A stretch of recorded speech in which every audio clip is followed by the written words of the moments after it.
appreciating more and more the importance of what we see with our eyes as well as what we hear with our ears. And so it is with real pleasure that I hand over now to Rachel as she takes you through the agenda and the rest of the morning.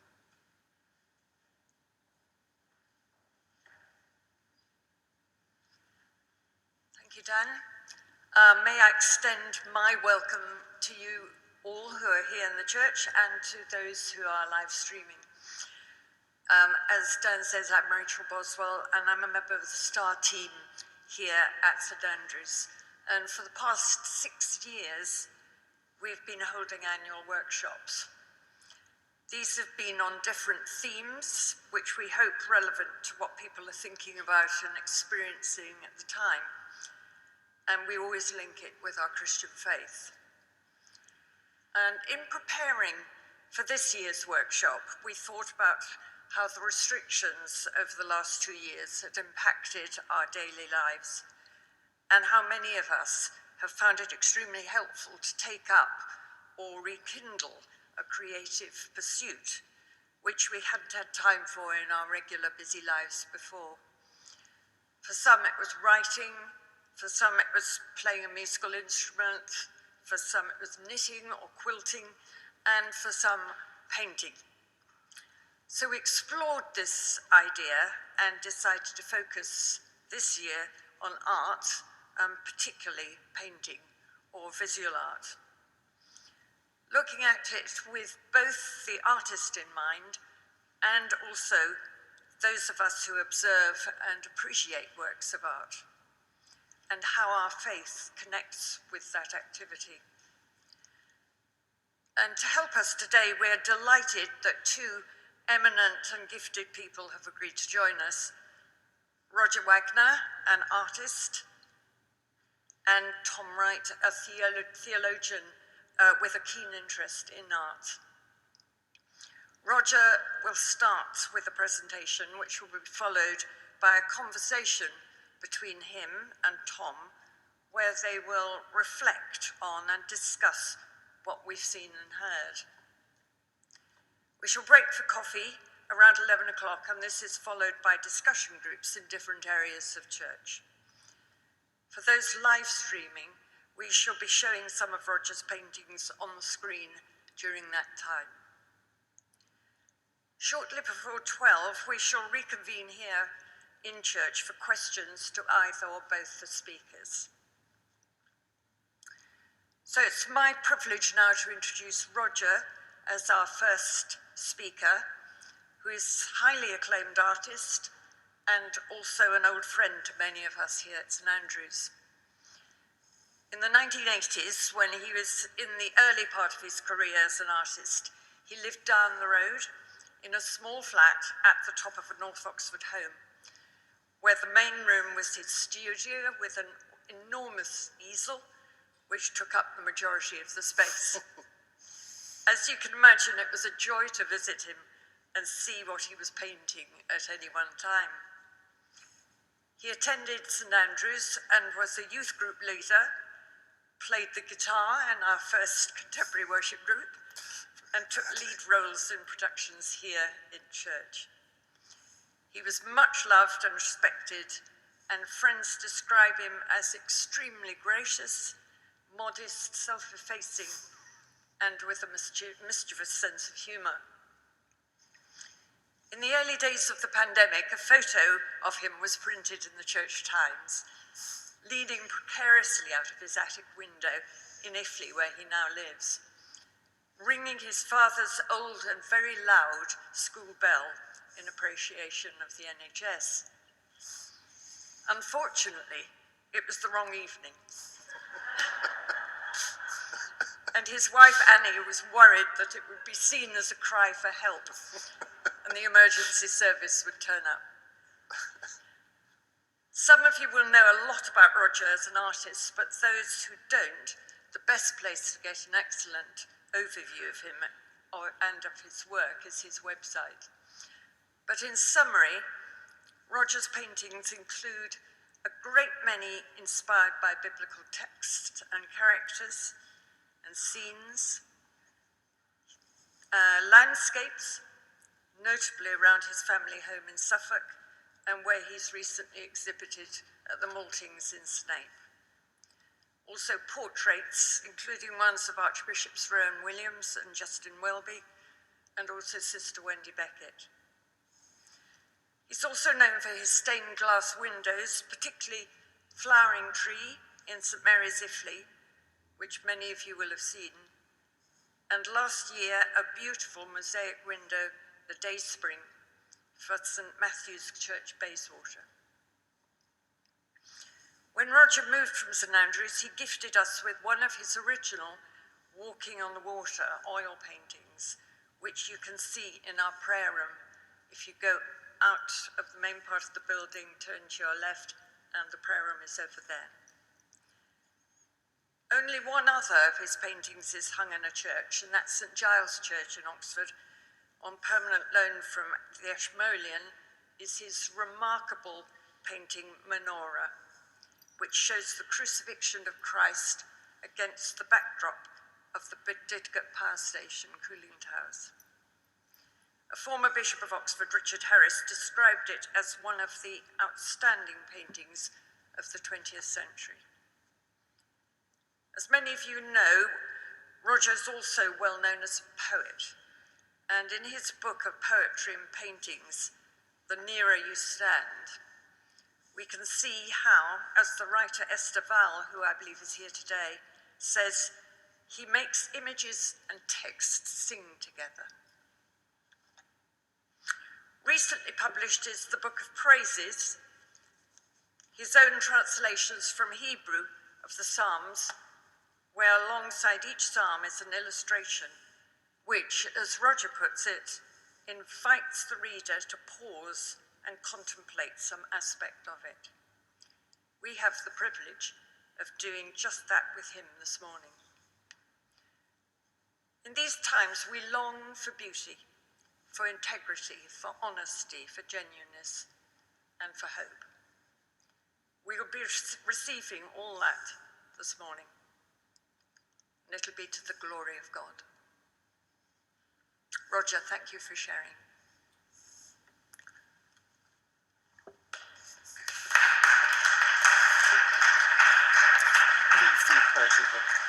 Just leave that.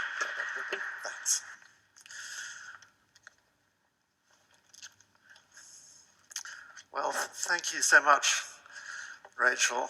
And I say it's a real joy to be back in St Andrews. I think it must have been 40 years ago that I first came into this building. I grew up in London. I came up to Oxford as an undergraduate to read English, and I then went back to London to become an art student. And 3 years later, I returned to Oxford to start trying to earn a living as an artist. Colin Bennett, who was the vicar when I arrived here, once described me as a child of the M40, which is probably about right. But when the only person I'd ever met in this church before I came here was Andrew Briggs, who's actually on the cameras this morning, in those days, Andrew always used to come to church clutching a Greek New Testament. And I don't know if I imagined this was just what was expected in St Andrews, but I do remember that I was rather desperately working my way through, and rather unsuccessfully, through Wenham's Elements of New Testament Greek when I arrived here. And that first morning, I remember after the service, the man sitting next to me turned and started chatting and welcomed me to the church and introduced himself as John Wenham, the author. And I then actually went on to join Mike and Jane Wenham's Bible study group, so I got to know John quite a bit. And he, in fact, had quite an influence on my life, which I'll say something about in a bit. But I mentioned that because I know he also had quite an influence on Tom Wright. So that's sort of something we have in common. I want to start, though, 3 years before that, when I was just beginning as an art student at the Royal Academy, and I was also just beginning to read through the Bible for myself for the first time. I'd come to faith as an undergraduate here, and I knew quite a lot of the Bible simply through my education. But this was the first time I'd ever read through the whole thing as a spiritual exercise. And I remember going through Genesis, and all that was quite familiar, and Exodus, up to Exodus 20. Of course, when I got to Exodus 20, and you have the second commandment, do not make anything likeness of anything on earth or heaven, and that's a little bit discouraging for an art student. But anyway, I persisted and went on to the next chapters, and I began to read about the making of the tabernacle, and Bezalel, the man filled with the Spirit of God, with all artistic skill and craftsmanship, and I was completely astonished. I had no idea that this was in the Bible, and it was thrilling to me. It was as if the two parts of my life, the Christian and the would-be artist, were coming together, and actually, not only was it thrilling to discover that there was something there that related directly to what I was doing, but it was also extraordinary to me to actually read about this, because when you study art history, there's an awful lot about Mesopotamian art and Egyptian art and Greek ancient art, because there's just an awful lot of it there, of sculpture and reliefs and pottery and so on. But there's actually very little written material that tells you how the artists were working, what they were thinking, what they were doing. But with the Hebrew artists and craftsmen, almost nothing physical has survived. But we have these 12 chapters that are full of the most fascinating information about exactly what they were doing and what they were thinking and why they were doing it. But not only that, it's the actual, what you discover there is so remarkably different from anything else that we know about. We know that the Egyptian craftsmen, they had great workshops of craftsmen around all the main temples, and actually whole villages of craftsmen around the pyramids, and these were directly under the control of a priest. There was a priest in charge of all the craftsmen, and beneath, and even more under the control of the pharaoh. They were all working for the pharaoh. Now, they did work for nobles. They occasionally actually even made tombs for themselves, because some of those have survived. But essentially, this was a massively top-down arrangement. But now, read Exodus 35. Then the whole Israelite community withdrew from Moses' presence, and everyone who was willing and whose heart moved him brought an offering to the Lord for the work of the tent of meeting and for its service and for all the sacred garments. All who were willing, men and women alike, came and brought jewelry and gold of all kinds, brooches, rings, and ornaments. They all presented their offering of gold as a wave offering to the Lord. Everyone who had purple or scarlet yarn or fine linen or goat hair or ram skin dyed red or hides of sea cows, brought them. Every skilled woman spun with her hands and brought what she had, spun blue, purple or scarlet yarn or fine linen, and all the women who were willing and had the skill spun the goat hair. It goes on for chapter after chapter like this. Others brought spices, woods, jewels, and Bezalel and Holiab, who not only filled with the Spirit to engage in all kinds of craftsmanship, but are given the ability to teach others to become master craftsmen and designers. Now, if I can I get the first image? Yeah. I've put that up there. That's actually the church that was made in the refugee camp it was called the Jungle in Calais by the refugees. I give you some more. No, this doesn't immediately seem to be on or working. Well, Andrew, if you could just move on to the next image. Yeah, there we are. That's the interior. You need to remember that these were homeless, stateless refugees, ex-slaves who had nothing except the gold and materials that had been showered on them by the Egyptians to get them to leave. But this was what they were giving to do this work. It's really an extraordinary story, and the tabernacle that they made is full of meaning and symbolism. But when it comes to the sacred garments that are made for Aaron, it just says they were made for glory and for beauty. L'kavod v'letipara. The NIV, rather disappointingly, just translates that as dignity and honour, which is, fair enough, but kavod, yes, it's dignity, but it means so much more than that. It's the kavod of God that descends on the mountain of Sinai. The heavens declare the kavod of God. In his temple, all cry kavod. It's as it were the manifest presence of God, that which shines from his very being. And tipara, again, it's used for garments, for crowns.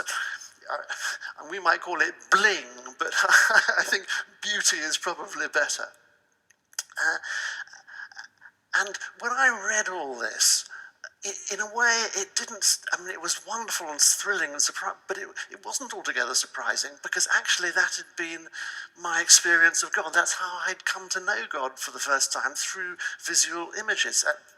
For me, it was actually the Fra Angelico frescoes in Florence. And as I'd been coming to faith, all kinds of pictures had been coming into my mind.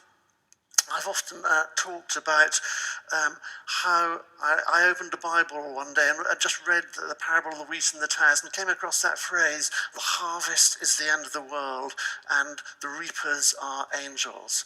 There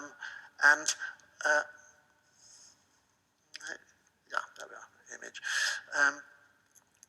And this picture just came into my mind. When I say not this picture, because I didn't actually know how to paint it. And also, I didn't know quite what it meant. And likewise, going past the old Didcot power station, I was suddenly, it kind of leapt out to me, and I drew a picture of it with a crucifixion in front of it. And I didn't know why, I didn't know what that signified, but and when I was an art student, I was really, as I'm reading the Bible as I described, I was struggling with all kinds of, I didn't really understand judgment. How could a loving God be a God of judgment? I didn't understand all the suffering of the world. How could that come about? And this was actually where I read another of John Wenham's books. It was called The Goodness of God. It was later, the publishers retitled it The Enigma of Evil, but The Goodness of God was a very good title, because what John did in it was just to look at all the most difficult passages in the Bible and try and make sense of them in a very sort of straightforward, direct, but sort of scholarly way. And when I got to know John here, I came to realize that he was someone who'd experienced great tragedy in their life, but was absolutely convinced of God's goodness. And the point it's a long time since I read the book, but what I remember him saying in it is that the problems that we find in the Bible and the problems that we find in human life are in some ways very much the same. If God is good, how can this happen? And the answer in both cases is we find in the person of Jesus. It's Jesus who makes sense of all the problems in the Bible. It's Jesus who makes sense of all the problems we find in the world. And so when I came to paint that picture of the harvest, there it is, which I actually painted, as Rachel was saying, just down the road in Northmoor Road. I began to realize that the Last Judgment is not ultimately about death and destruction and the end of everything. It's about the goodness and beauty of God breaking into the world and setting all things right, and the beginning of everything. And so, paradoxical though it might seem, you can represent it as a pastoral scene. Yeah, there we are. And particularly, when I went past Didcot, it reminded me of the crematoria of the Holocaust, but also the seven-branch candlestick that was made in the Tabernacle, symbolizing the presence of God. And it's as if the suffering of the world is, yes, it's not just meaningless, because God shares it with us. He comes into the middle of it, so that these two things actually make sense and point us towards the cross.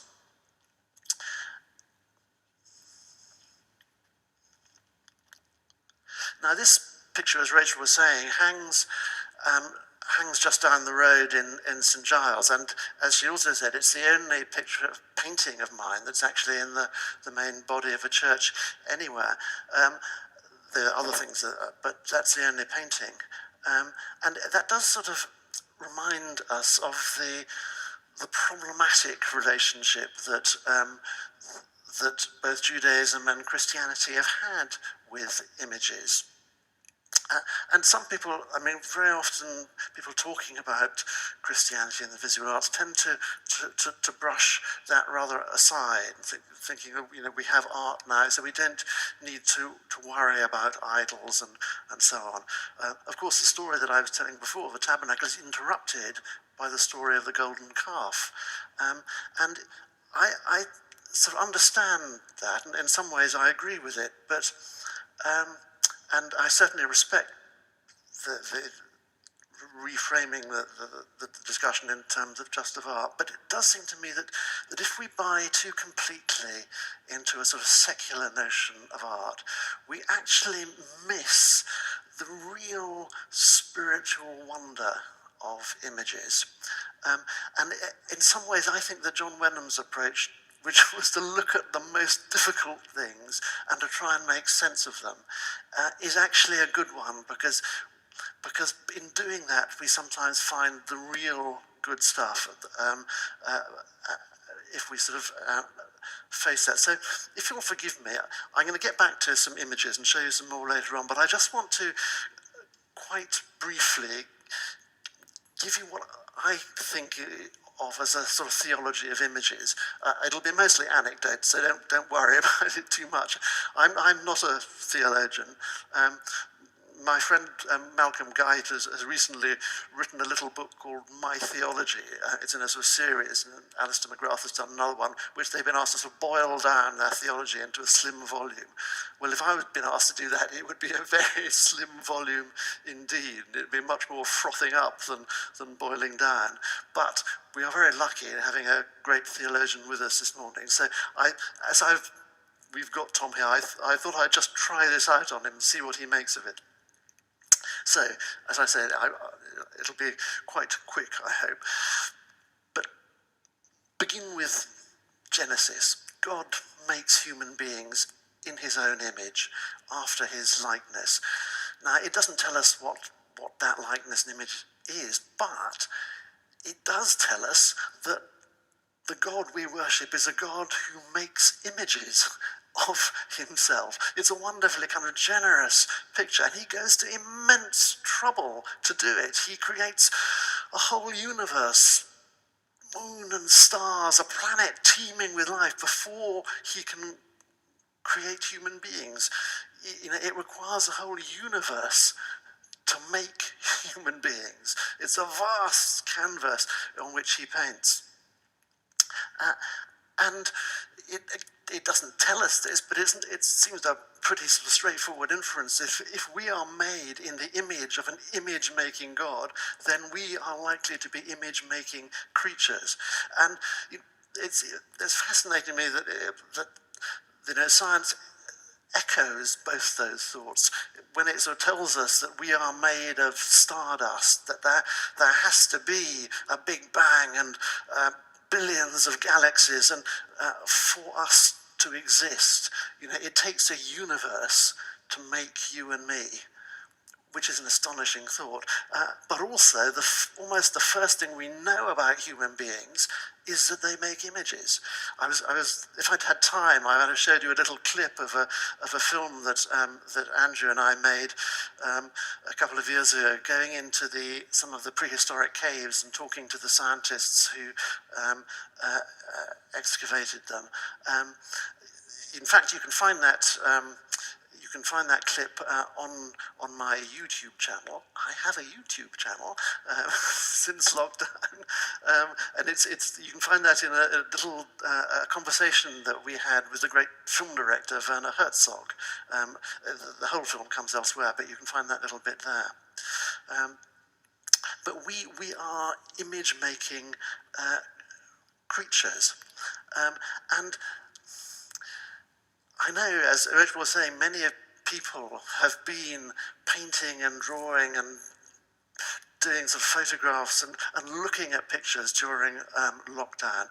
And we quite sometimes to bracket those as kind of a hobby or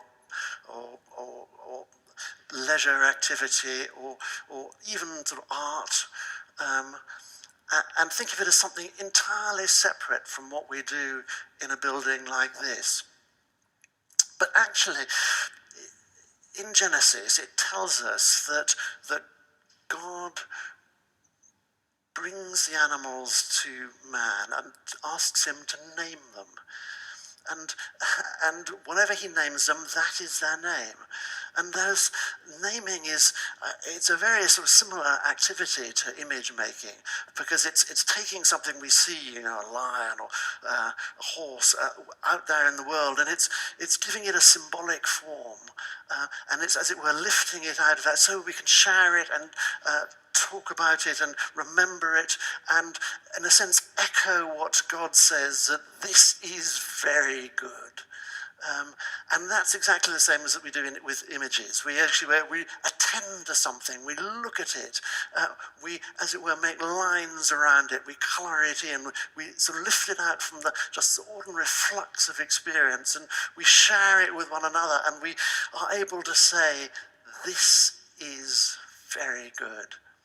And that's why, when we do that, when we're just in our ordinary life, when we're drawing and painting and so on, we aren't just entertaining ourselves. We are giving worth to the world around us.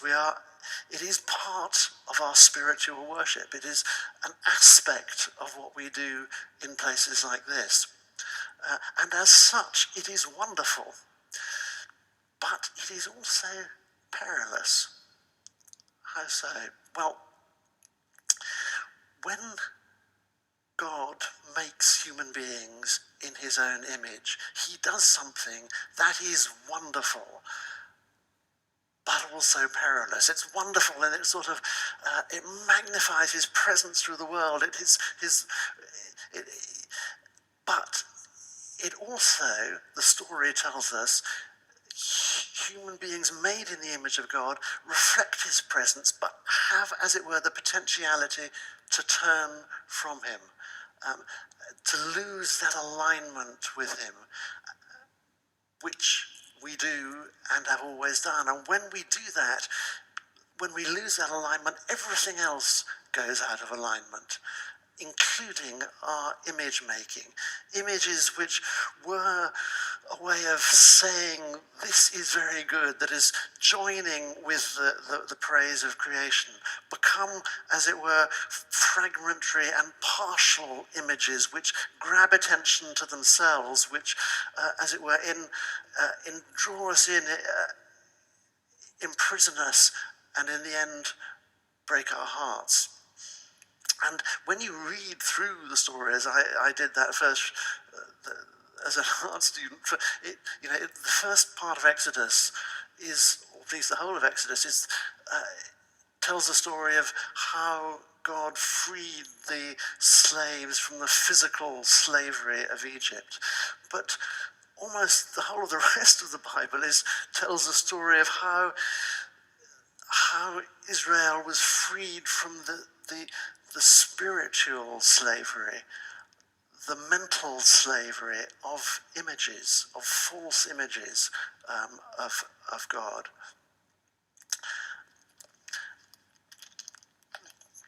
When you're painting a picture, there are two moments of real joy, especially when it's a big picture with a large canvas and you have to gather all your materials and do all your studies and things. There are two moments of real joy.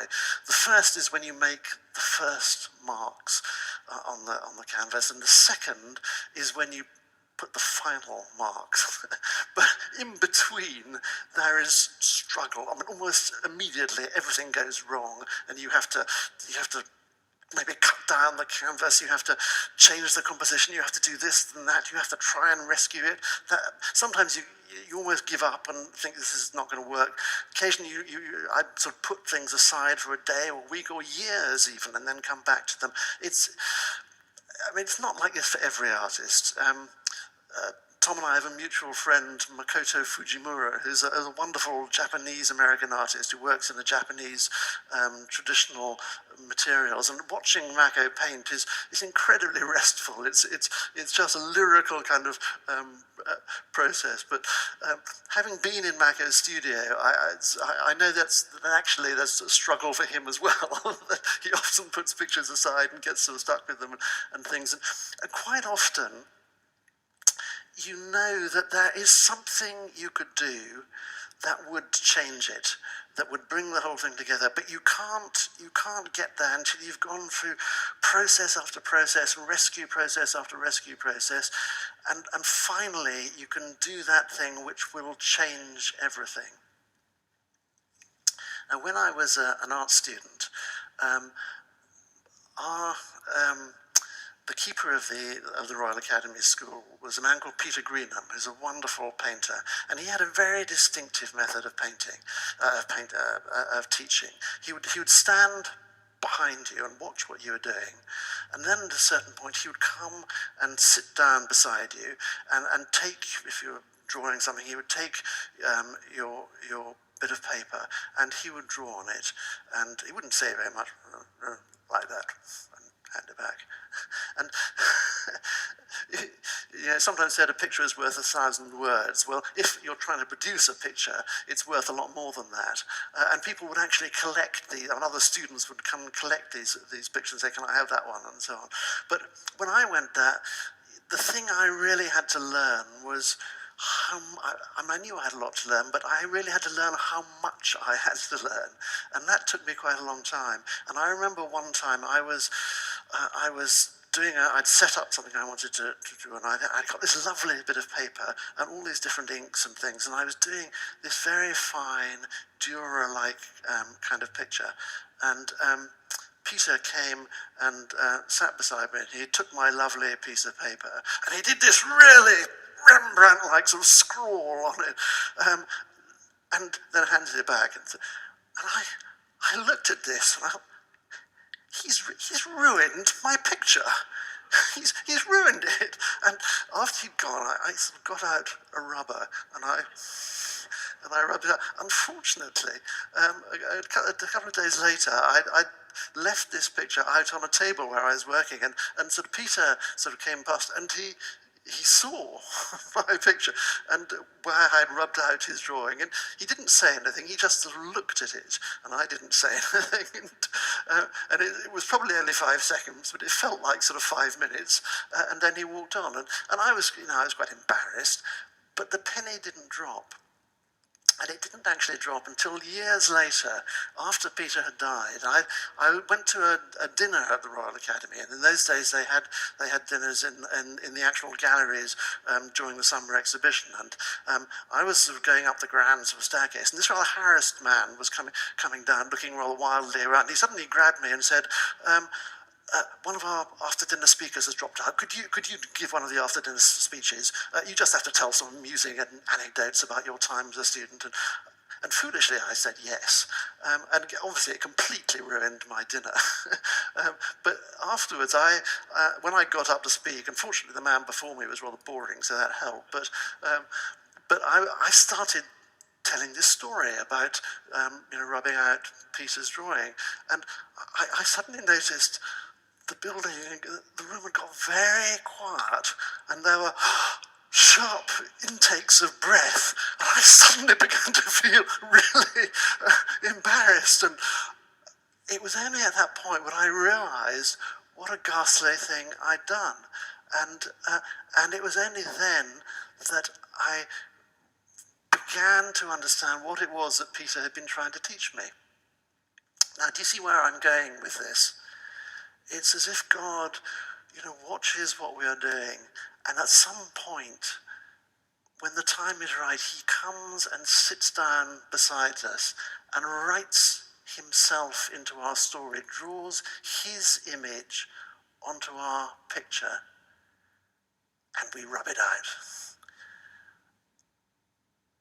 But when we realise, when we come to see what we've done, then the whole picture changes, and suddenly there's a possibility of a new picture in which we can take part, and a possibility of a new creation.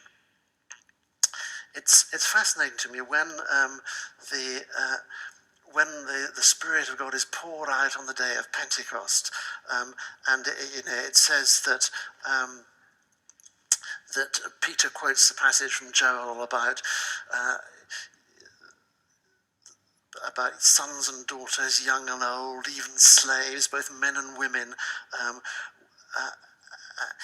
And then when Paul talks about what a meeting in the early church will be like, when everyone has a hymn, a word of instruction, a revelation, a tongue and interpretation, does it remind you of the story of the making of the tabernacle? Isn't it rather like that? And it's fascinating to me that he doesn't say your young men will write accurate mission statements, your old men will bring complete blueprints. No, it's your young men will see visions, your old men will dream dreams. It's something much more open and imaginative, and when you read the New Testament, of course, it's like that. It's full of stories and images and poems and psalms and hymns and spiritual songs. And what about paintings? Well, of course, it had taken hundreds of years to free that one little people from addiction to false images of God. But when the gospel went out into the Gentile world, it was going out into a world that was saturated with false images of God on every sort of street corner. And of course, it was a difficult process, and you had to be very careful not to confuse. I mean, when Paul talks about the difficulty of food sacrificed to idols, well, actually, making images was even more difficult. We know that that Christians actually, if I can go on from that. This is back. Yeah, this was just fished out of the sea at Caesarea the other week. You may have read about it in the newspapers. A very early image, probably, of Jesus as the Good Shepherd. We know that Christians, just from the archaeology, began to produce images very early on. But it wasn't really till the 8th century that a Christian called John of Damascus set out a full theology of images that links the different parts of Exodus together and links it with the New Testament, and because it was something that had to be learnt to do very sort of carefully and sensitively, and even then, we know, during the Reformation, the whole thing blew up again, and there was a huge destruction of images. But in that sort of, there was, I think, one person who got it right and trying to sort it out, and that was actually Martin Luther, because Luther didn't get everything right, but I think this he did get right, because he said that like John of Damascus, he says that you can't pull apart the command, the second commandment in Exodus from the whole of the rest of Exodus. You have to hold them together. And the remedy in the Bible for the fallen creation is not the destruction of creation, but a new creation. And the same way he says that the remedy for the misuse of images is not the disuse of images, but the right use of images. And so he says, I would like to see all the arts used in the service of him who made them. And he says we should paint biblical stories not only in churches, but in our houses, because people remember stories when taught by image or parable, much more than merely by words of instruction. And that's surely true. The story of Peter and Jesus walking on water is one of those stories in the Gospels that have no explicit teaching attached to them. The story itself is the teaching. One of the first times I think I drew it was actually on an acetate for one of the old overhead projectors we used for the youth group. And then I did a painting of which one of the studies is here. And I actually tried to get a number of churches to use this image on a window, but no one was really interested.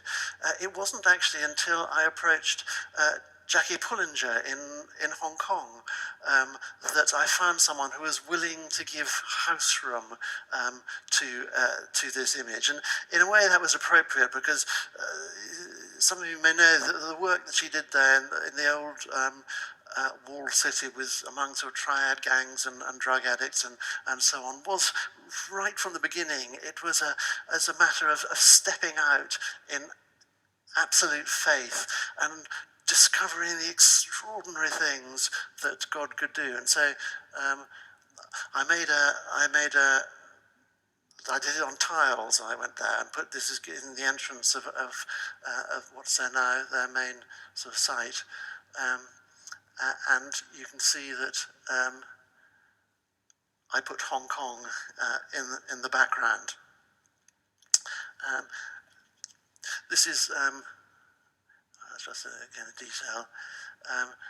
That's just a sort of drawing I did during one of the worship services there, which was celebrating Jackie's 50 years there, and it was in a great tent on the old site of the walled city. It was an extraordinary occasion, and there were musicians, and the young people there were sort of providing the music, but there was also very distinguished classical musicians from around the world who were sort of joining in, and Suzanne King, who some of you remember from here, was in our youth group, had set up easels, and I just did a little painting. And I finally began to learn the lesson that Peter was trying to teach me, that you could do things very quickly and not. And it was a very sort of a moving time. When for the last 20 years or so, I've been worshipping in St Mary's, Iffley, which.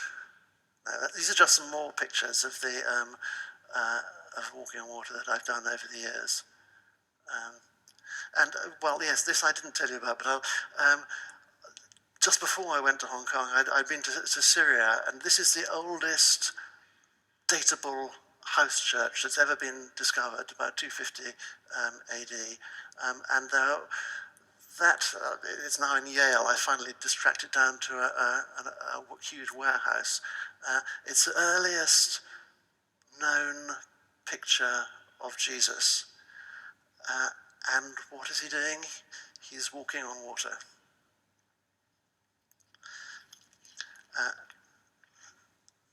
Okay, so this is St Mary's, Iffley. It's one of the most beautiful churches in England, really. If you haven't seen it, you certainly should. But it's a church that has realize that beauty does not just belong in the past of the Christian faith. It's actually meant to be flowing through the church at the moment and through all that we do in our lives. And so they, some years ago, they'd installed a John Piper window, and there was another window just opposite that, and they asked if I'd do something for it. And my friend Nicholas Mind here suggested to me that I ought to ask the congregation to come up with ideas. And I was a bit skeptical, but without that, I would have never have come up with the image that I did actually finally use. It's called the flowering tree. And those are some edges of it. Nick himself actually did a sort of sculpture for the church. That's dear Sister Wendy Beckett in front of it, who was such an encouragement to both of us. And then this was a font cover that we both did, collaborating together. And the idea of it was that both that the water of the window would flow down to the font, but also that as you came into the church, the first thing you would see was if anyone is in Christ, there is a new creation. And then you can just behind it see that this was an altar cloth that I was invited to do. And my idea with that has to do with a kind of patchwork quilt. And I invited members of the congregation to dye pieces of silk so that we could use them on the cloth. And people, it was a wonderful collaboration with some wonderful sort of seamstresses up in Wolvercote and Helen Saunders Gill. It's just beautiful work that they did. And on the walls of Iffley, there are dedication crosses that were put there when the church was built by the bishop in the 12th century. And I used these to do these sort of mosaics that hang on the altar for each different season.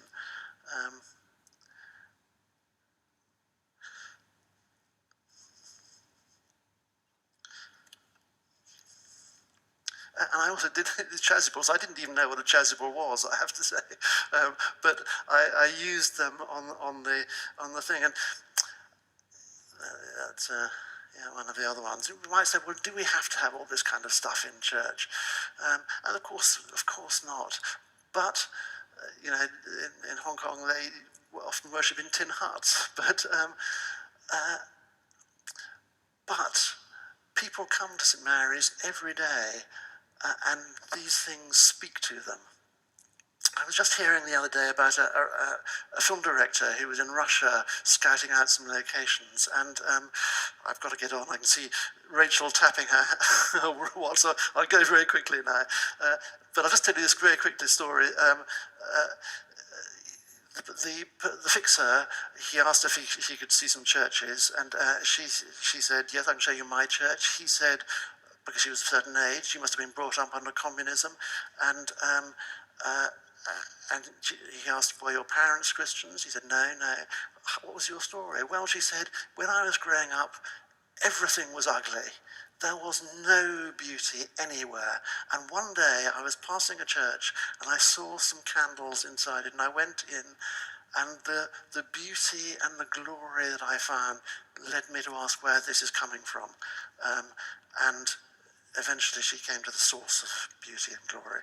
Now, because I'm running out of time, how much time am I running out? I've got 5 minutes? Yeah, so I'm not too bad. I've gone back. That's just a mosaic that I did very recently, that Rachel mentioned. Okay, so this Tom will recognise. This is the Bishop's dining room at Auckland Castle, where the wonderful Zerbrand pictures, which Tom knows much more about than I do. But right over the fireplace there, you'll see a picture of mine, which is not, we were just trying something out. In fact, it's going to go in a new building that has just been, can I go on? No? Yes. Which probably Tom hasn't seen, I did. No. This is Jonathan Ruffer, who is running the Auckland project, has this wonderful idea that beauty shouldn't just stay in the church, it should flow out into the whole community. And so he's using both the pictures in Auckland and he's made a museum of miners' art. He's using arts to try and bring back to life a whole town. And he's established this wonderful theatrical event which the whole town is involved in. It's like the wonderful things that when I was here, Veronica Bennett's did in the church here. But this is for the whole town. He's established a miners' museum, a museum of Spanish art, and this is going to be a museum of faith. And that last bit just inside the window will be a space where they'll have a number of my pictures. There'll be a sort of small, some of the pictures that I've shown you already. One of them is this road to Emmaus, which has, just in the corner there, you can see the supper at Emmaus. And a new picture, which will just go hang beside that, will be road to Damascus. And again, you can just see in the corner Paul and so on.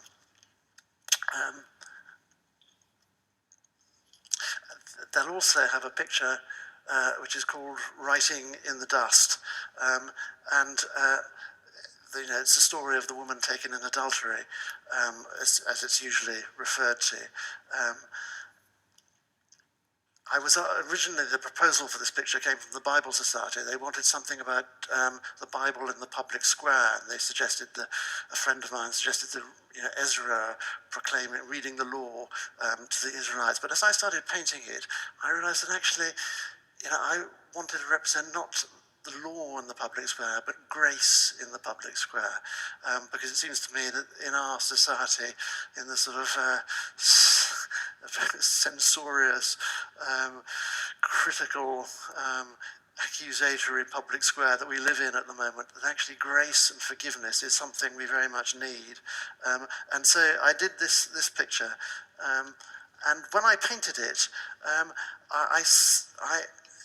in this version of it, right up in the left-hand corner, I just painted a swallow and a jar. And if you'd asked me why, I couldn't have told you. It just sort of somehow seemed to fit.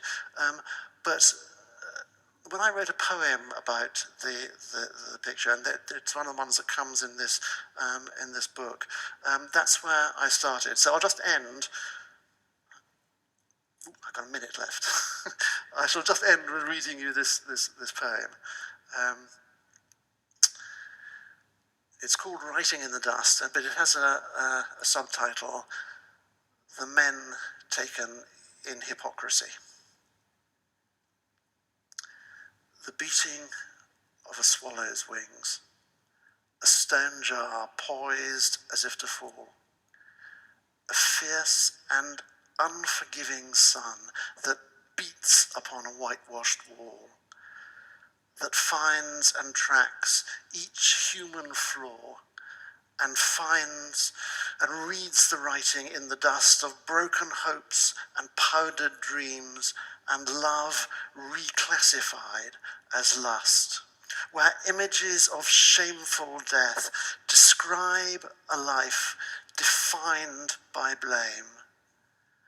The beating of a swallow's wings above a place of public shame are like the barest breath of grace that stirs the unforgiving air, that shifts the gaze and leads the eye beyond the camera's fatal stare to where one writes in grit and dust of dry bones in a bone-dry place of broken hopes and powdered dreams.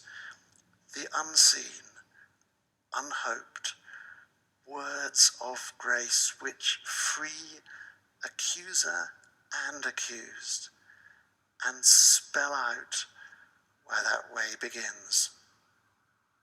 A motion like a breath of grace, the beating of a swallow's wings.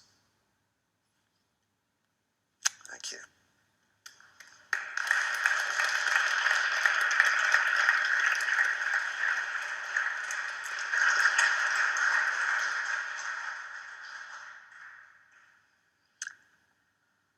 very much indeed, Roger. That was incredibly inspiring, and I'm sure we could go on listening and looking at these pictures forever. But we're now going to have a couple of minutes break whilst we reset the stage here, and then Godfrey Stone is going to come and introduce our next speaker, Tom Wright.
I don't think. If you're ready, we can continue. And if you're like me, you're savouring what we have been offered and longing for more. It's my pleasure and my privilege to introduce my friend Tom Wright. He and I are having lunch together on Monday, which is a way of celebrating 51 years since we were graduates with 6 other friends. So I've known Tom a while. But thank you for joining the St Andrew's retirement workshop. Tom has retired from his last post as professor in St Andrew's, and before that he was Bishop of Durham, as was implied by his knowing the dining room at Auckland Castle. But I guess, like many of us, he continues to be thoroughly involved in all sorts of things, reading, writing, speaking, and coming here today. So we're very grateful for that. He's also the Senior Research Fellow down the road at Wycliffe Hall, which involves him in the training and the envisioning of a new generation of Christian leaders. Today, Tom, we're asking you to be a conversation partner for Roger, so that we can draw out some of the excellent stuff that Roger has shared with us. And it's his title, Roger's title, Glory and Beauty. And for those who are wanting to read books, either by Roger or by Tom, we are out of the doors over there in the concourse parallel to the church on the south side. And 2 of the books which are there, I call them Tom's bridge building books. One is called Broken Signposts, in which Tom is pondering St. John's Gospel and some of the themes which he sees in that book. Themes like justice, freedom, love, and beauty. And so I think there's a connection there which I hope will come out as Tom and Roger talk to each other about a beauty which is a signpost pointing beyond itself, maybe, a beauty that can perhaps be looked at, painted, and prayed. And then the other book is the one by the Japanese artist that was mentioned, his book on art and faith, A Theology of Making. Tom's written the foreword to that book, in which he says, only when the church is seen to be concerned with beauty and justice will our message about Jesus make the sense it ought to make. From which I draw the conclusion there's a lot at stake here about how we get right our view of beauty, glory, justice, and so much else which we see in Jesus. So, Tom, thank you for joining us, and we welcome you to begin a conversation with Roger. Thank you so much. Thanks, Godfrey, and thank you all for the invitation to be here this morning, and thank you especially to Roger.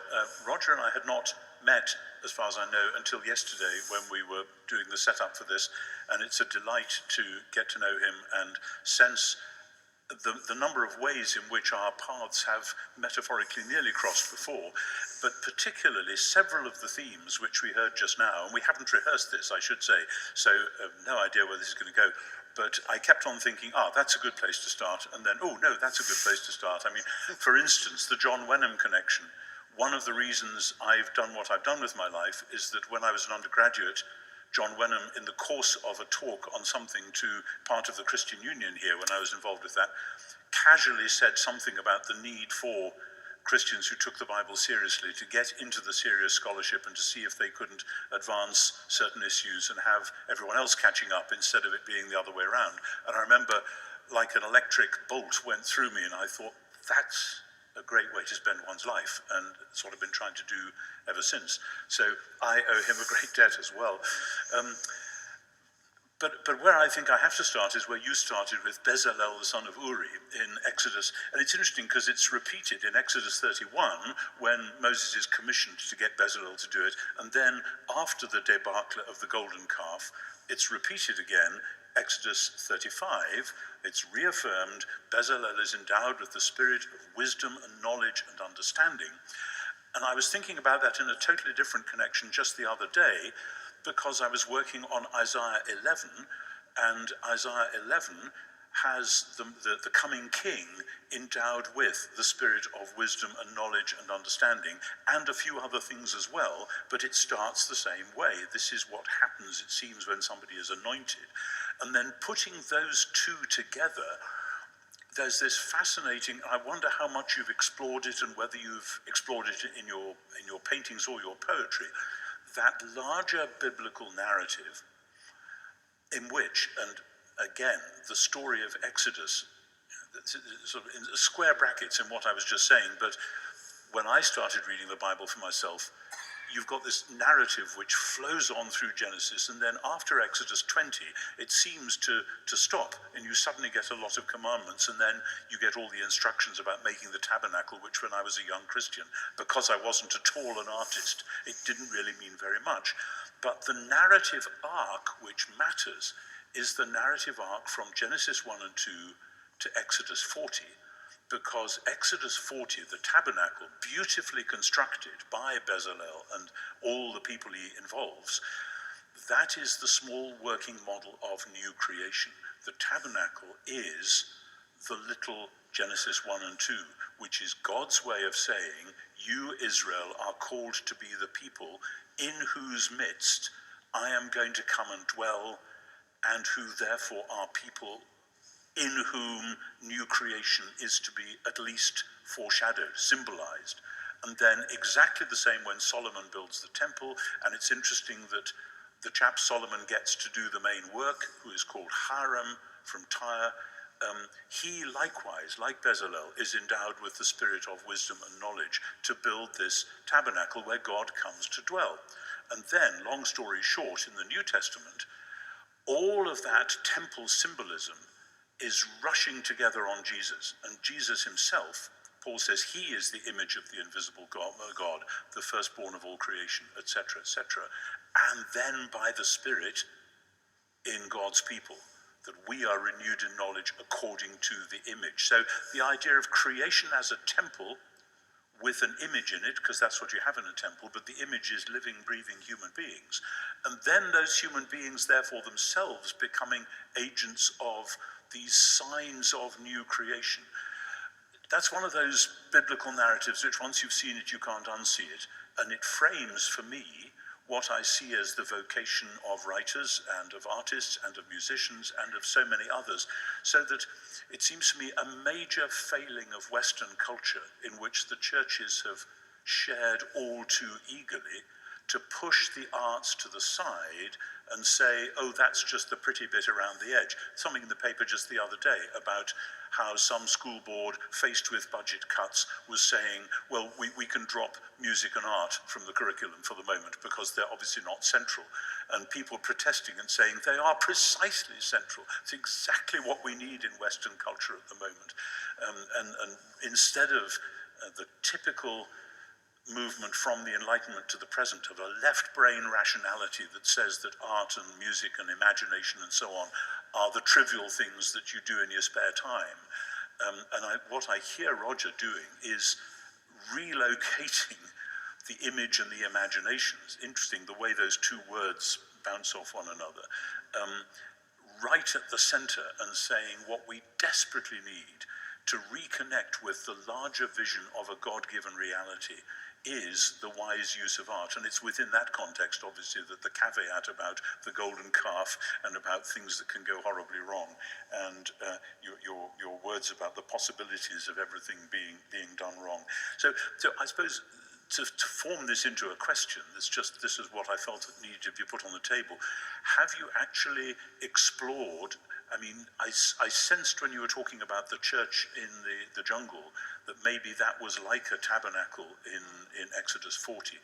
Have you explored this sequence from tabernacle to temple and the way in which that is then retrieved in Jesus and by the Spirit?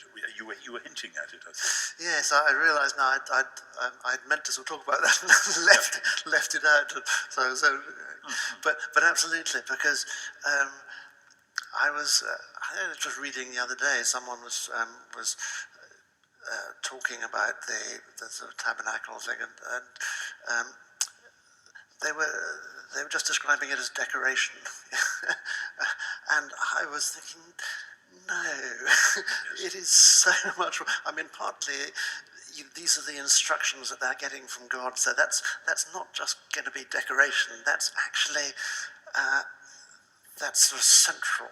And then if you read the whole story in Exodus, the climax of it is that moment when the Spirit of God comes and dwells within it, which makes it, you're right at the center of the sort of kind of biblical story. And of course, the same thing happens, as you say, in the temple, when there it's the whole interior is covered with this beaten gold. And I didn't mention this again, but it's interesting. The word there clearly has an Egyptian root, and so this is actually the physical technique of putting gold on wood, which you see in Egypt, right, is something that they obviously learned, but they'd used it for this new purpose.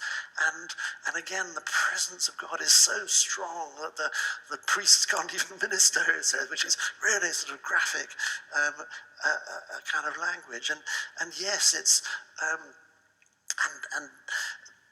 and the whole. I mean, I think you mentioned this in one of your books that the word that I think Paul actually uses, the Hilasterion, the mercy seat. He talks about Jesus actually. Yes. Because that's, I mean, on the tabernacle, you have the cherubim and then an empty space.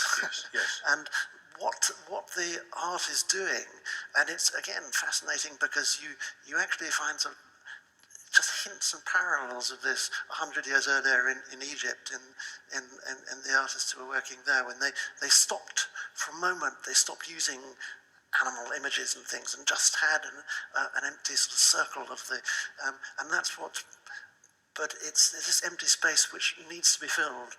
And then, as you say, Jesus is the mercy seat, is the person who sort of fills. Yes, I mean, the phrase mercy seat is a 16th century translation of a Greek word for which we don't have a proper English word, but it is the covering of the ark in the original shrine, and it is the place where God has promised to meet with his people.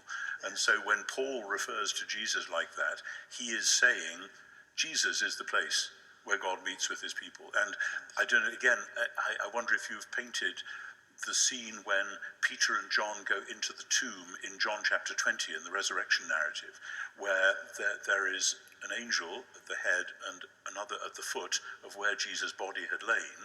And Rowan Williams pointed out in an article many years ago that actually that image of an angel at either side and then a slab of empty stone is precisely the mercy seat from the tabernacle. And since John's gospel is saturated with temple imagery. I mean, I should say, within the Western Protestant and evangelical tradition, we've been so worried about temple imagery because it's a bit too Catholic or it's a bit too Jewish or whatever. I hope we have now got to the stage, and maybe Roger's part of how we can do this, where we can just grow up and say, no, we understand why images can go wrong on you and can be used wrongly, but let's actually re-inhabit God's whole creation and grow into that. It doesn't involve major change except a deep change of attitude. Anyway, sorry, that's a polemical aside, but I think that's really, really important for who we are as Christians in the strange world we now live in. Yes. No, I hadn't seen that with, and I can just see a picture forming in my mind as you're talking. So. Yeah. But I mean, the idea of glory then, one of the themes that's been really important for me over the last 10 or 20 years has been that biblical image of the earth being full of the glory of God as the waters cover the sea.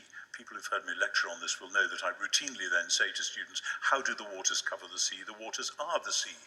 And in Isaiah 11, Psalm 72, Habakkuk 2, various other passages, and then picked up in the New Testament when God will be all in 1 Corinthians 15, is this sense that creation is designed to be flooded with the kavod Adonai, the glory of the Lord.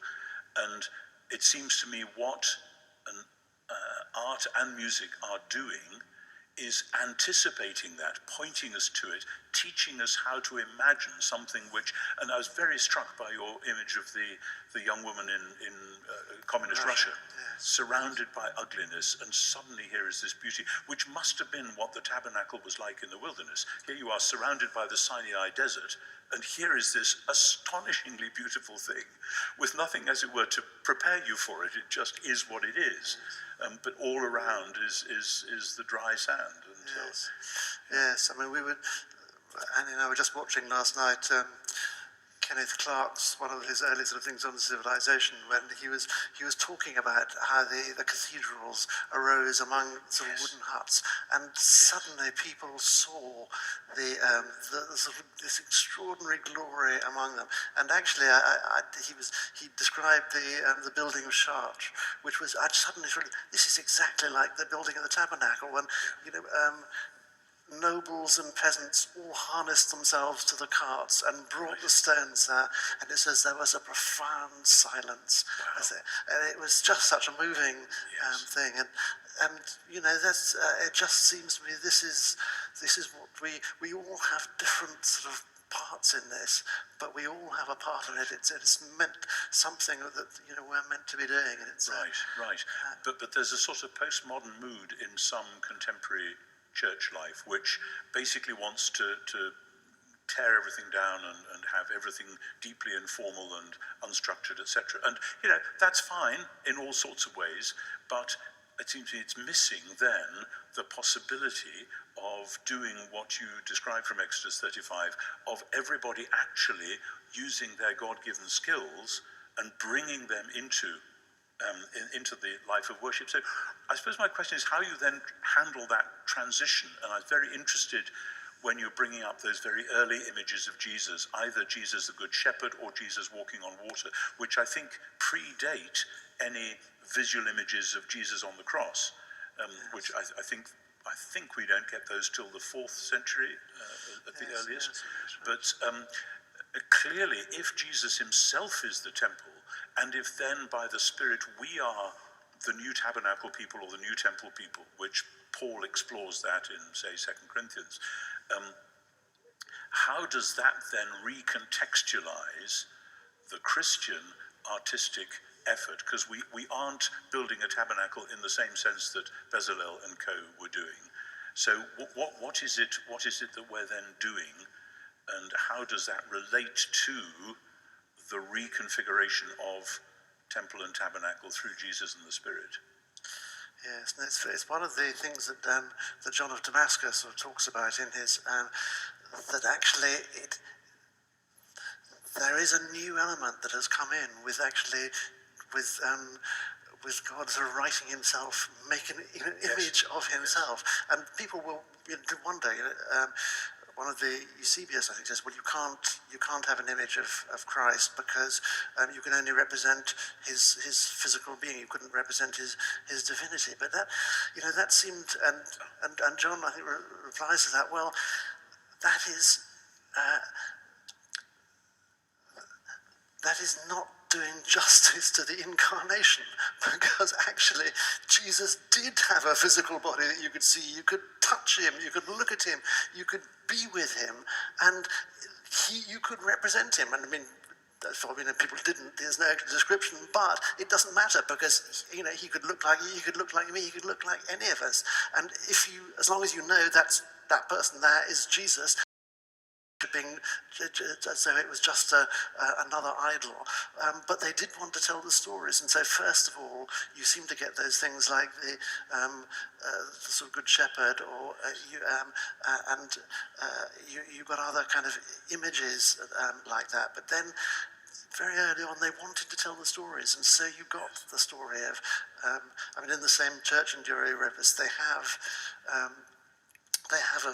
just over the baptistry, there's an image of Jesus carrying an enormous sheep on his shoulders and it's fascinating because it's also probably the first illustration of the Psalms, because it's also, you've got the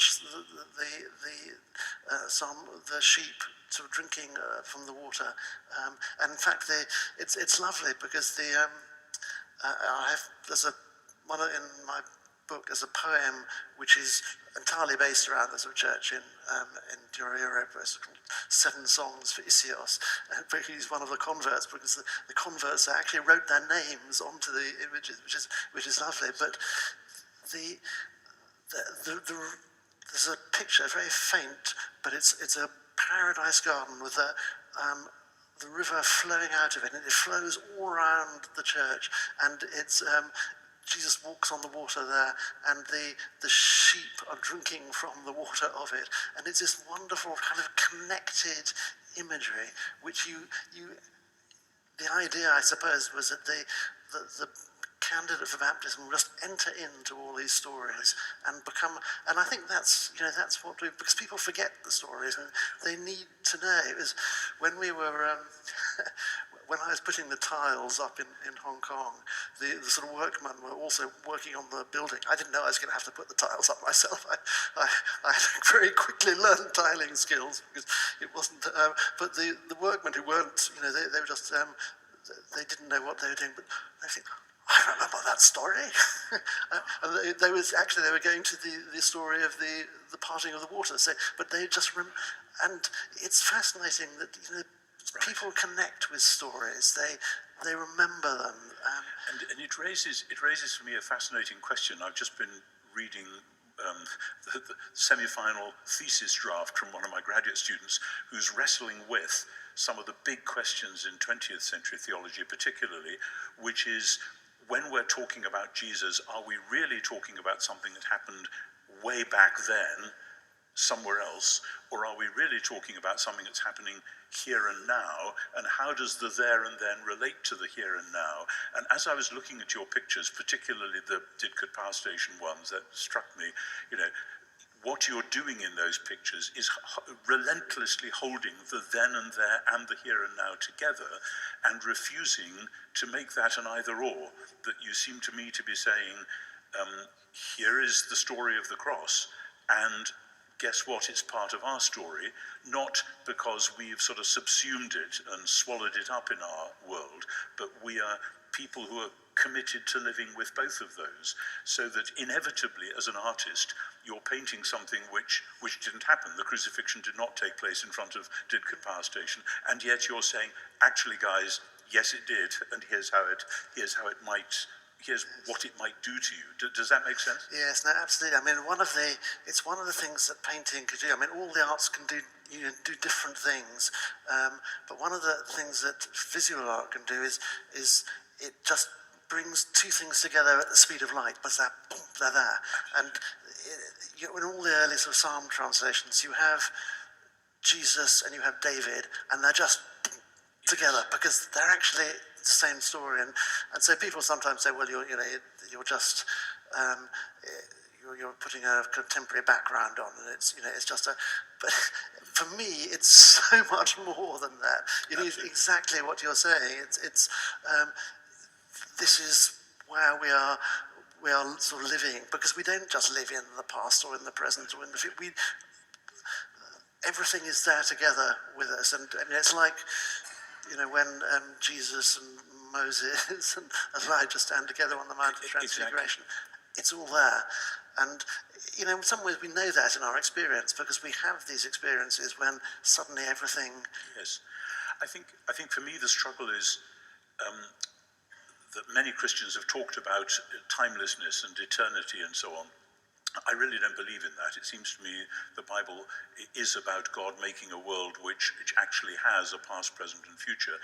At the same time, those are transcended within the story, so that, for instance, every Passover, the Jewish people say, we are the people who came out of Egypt, or words to that effect. That somehow the past event becomes present again. And I think we've not been very good at handling that in church. And for instance, in the celebration of communion or the Eucharist, there have been huge controversies as to whether we are simply remembering something that happened 2,000 years ago, or whether somehow this event and Jesus himself are present with us, and how do we describe that? And people get very agitated about that, understandably, but it seems to me with art, and of course with music, you can do these things simultaneously in a way which, speaking as somebody who writes prose, I'm always very jealous of the artist and the poet and the musician, because when you write prose, you have to say something first, and then you say the other thing next, and then you say, by the way, these two things belong together, which seems very lame compared with what you as an artist can do. Yes, it was one of the, I think someone, Jonathan Sachs, I think, had this conversation with his tutor when he was an undergraduate, when he sort of suddenly appeared with in those sort of full sort of Jewish beard and things. He said, his tutor's a famous philosopher whose name now goes out of my head, but anyway, I'll come to it. But he said, aren't you just living in the past? And Jonathan had this very good reply. He said, no, I'm living with the past in the present. Yes. With its, I mean, just to live in the present, he said, it's incredibly parochial. Yes. Because Yes. to live in the past, you can lose you in that, but actually to live with the past. There was a study recently about how nostalgia is good for you, because actually we don't just look back for no reason. We look back to draw resources from the past, and as Christians, we have such wonderful resources. But then also, and I sense this on the edge of pretty well all the paintings of yours that I've seen, you are also drawing down from the future. It's God's future, which is, as you insisted in your talk, it's about new creation. And I love the way several times you talked about making sense of things, and how John Renham's book was about making sense of things. And it seems to me that's a kind of intellectualization of justice, that God is going to put the whole world right. He's promised to do that. And that Jesus comes and says, the kingdom of God is happening right now, this is what it looks like. And yet it isn't what people expected. But as an artist, you're able to give us those glimpses of new creation, of a world set right, even though we see those glimpses within our present perception of a world which is still messed up. And it seems to me that's one of the things which you are able to do. And tailpiece, I love that swallow. When I looked at the painting, I didn't notice the swallow, so I'm very glad you drew my attention to it, because I'm sure that anyone versed in medieval art would know exactly who that swallow is. That this is the dove, this is the Holy Spirit hovering. Right. You know, because I remember Callistos Ware doing a lecture on medieval iconography and saying you have to play the game called Hunt the Pigeon, you know, when you're looking, where is the Holy Spirit in this picture? Well, in your case, it's a swallow, but great stuff. Yes. No, I mean, I think that, you know, justice, you were talking about sort of justice and beauty sort of going together, and they do, because actually, I mean, when we talk about justice, people sometimes talk about it as campaigning and doing this. Well, that is part of it, but most of it is actually really hard work of actually working, you know, with poor and disadvantaged and in hard situation, which is kind of grinding. And you actually need, if you're going to do that, you need the vision of the refreshment of why you're doing it and what you. And this is, I think we've all found that actually people, you know, just reading poetry, listening to music, looking at pictures, as even better doing those things ourselves, is a refreshment of the spirit and enables us to do the work of justice. Amen. We're being called to order.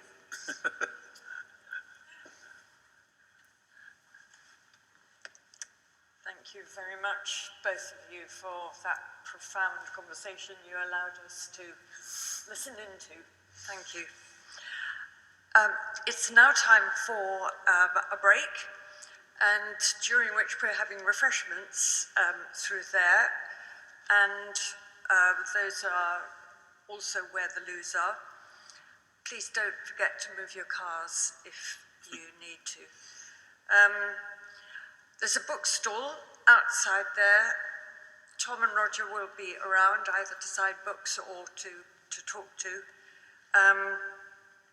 And there are books both by Roger and Tom, and a copy of the recent book by Makoto Fujimura, which they mentioned. It's possible to buy or order some of them here and online, and particularly that's applicable to those who are live streaming. You can get them online. So please remember to wear your masks whenever possible. Discussion groups will start at 11:25 in various rooms, so you can take your coffee with you, but we do need to start promptly. You will have been given a letter of the alphabet on your name card, and you can see, I think on the screen, yes, where each room is. Some of them will be upstairs, some of them will be at the back of the church, round the church, and some of them will be downstairs, the other side of the concourse.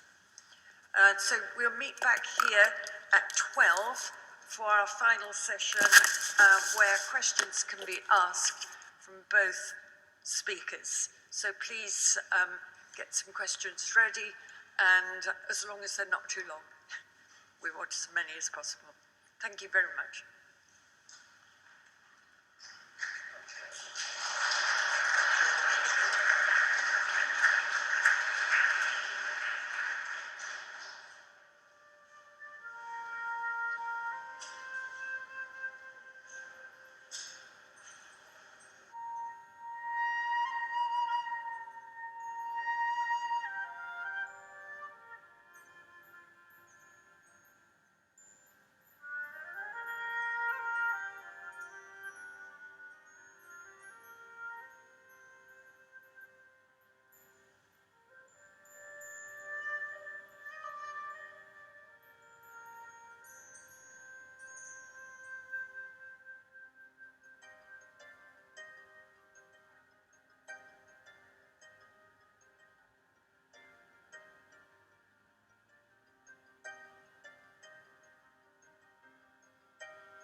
Thank you. This is the time for the questions, and I know I've got some of them written down here, but we're also going to have a roving microphone that will invite questions from the floor as well.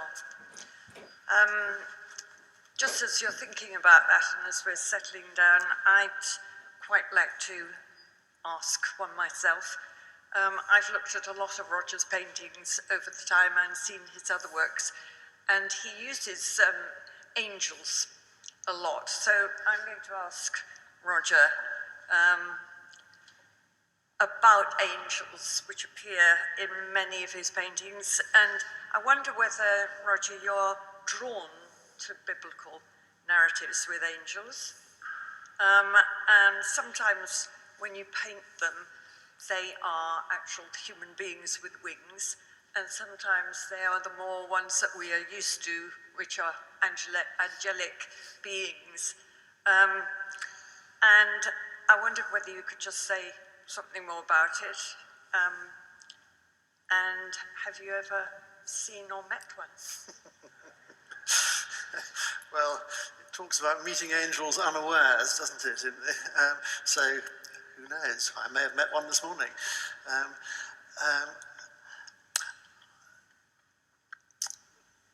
Writing and poetry and music and painting all do slightly different things. And one of the things that, if you're a painter, you're trying to represent encounters with the divine. I mean, music, you don't need a particular image to do that. You can just take people there. Pictures need an image, and so I have probably focused in on stories where angelic encounters, because that gives you something to paint which can represent the meeting of human beings with something beyond the human. And I've in my psalm illustrations, I've actually introduced angels an awful lot, because a lot of the psalms, are talking of an encounter with God. And how do you illustrate that? Well, angels are kind of just a visual way that you can do that. Of course, they're more than that. Some of the stories are indeed talking about real encounters. I often represent them in a traditional way with wings and things, but because I mean, one of the poems here, and I talk about I've got several poems on Abraham and the angels, and I've say in one of the poems are wings here, mirage metaphors appearing in this flowing heat. A mind-conjured intensity as when two colours touch and meet. And I want you to know that this is a. So I do sort of give them wings, and indeed in some of the encounters in Scripture we are told that angels have wings. The cherubim, that's almost the only thing we know about them, is that they have wings. And, Plato once said that wings are the best symbol of the divine that we have, because they lift us up into something. But I've never consciously myself seen an angel, but I do know people who have had those. My friend Nicholas Minehouse had an extraordinary experience of when before he was a Christian, going into a church and seeing this huge thing in the church. So people do have these experiences, and one day I long to know how right I've got it and how wrong I've got it. Have you ever seen?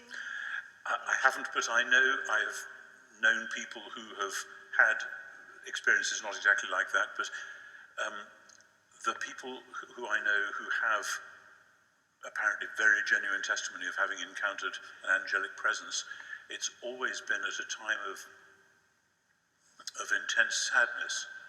And reflecting on Mary Magdalene in John 20, that it's when she's weeping, then things happen. Peter and John have been into the tomb and hadn't seen. Mary goes in. Anyway, you hear what I'm saying. Yeah. Thank you. Another question, and then we'll open it up to the floor. Can you comment on the broader aspects of imagery and the senses within the Orthodox tradition, icons? Yeah, I mean, it's very interesting that those of us who were brought up in churches rather like this, suddenly being confronted, if you go into an Orthodox church, with the iconostasis, and here's the screen with all these icons on, one recoils with typical Anglo-Saxon Protestant horror. And then you get into the debates between the Orthodox and the Roman Catholics, where the Orthodox have icons, but they don't have statues. They don't have three-dimensional statues, and that's a very long-standing debate, which Western Protestants are largely innocent of. But the point of an icon, of course, is that you don't pray to the icon, you pray through the icon, and the icon is a window into God's realm. And that goes with the way that the Orthodox understand heaven and earth, so that characteristically an Orthodox church is divided down the middle with the screen sort of as it were here, with this bit then representing heaven and that bit representing earth, whereas in the Western tradition we've got Gothic cathedrals where it's sort of upstairs, downstairs, with that bit being heaven, which you can only penetrate through song, interestingly.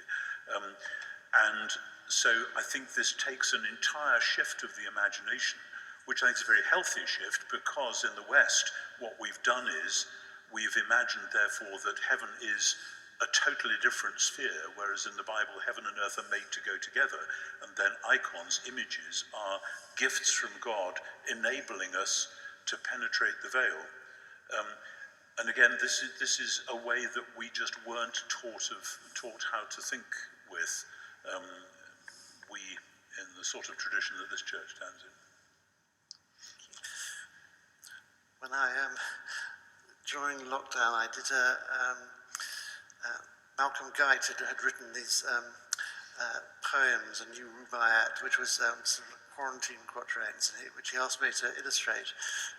And one of the poems is about the new experience we were all having of Zoom, which was at the beginning none of us had used before, and it was the poem is about the sort of gallery thing where you've got all these sort of images in front of you, and he says sort of, some have left the meeting long ago, and it's a lovely poem actually, but I illustrated it by making it into an iconostasis, a sort of Zoom gallery. So each of the people you're talking to on your computer screen had a sort of halo behind them and his name underneath, and where sometimes people don't show their images, I'd put Alpha and Omega. and it just, everything can be an iconostasis in that sense. So we can, yes, there is this wonderful tradition in the Orthodox Church, but we don't have to necessarily copy it, but we can certainly learn from it and learn to see the world that way. Thank you. So, if you'd like to put up your hand if you've got a question, and Alistair is there with the roving mic. Is Donald up here, or Ian back there?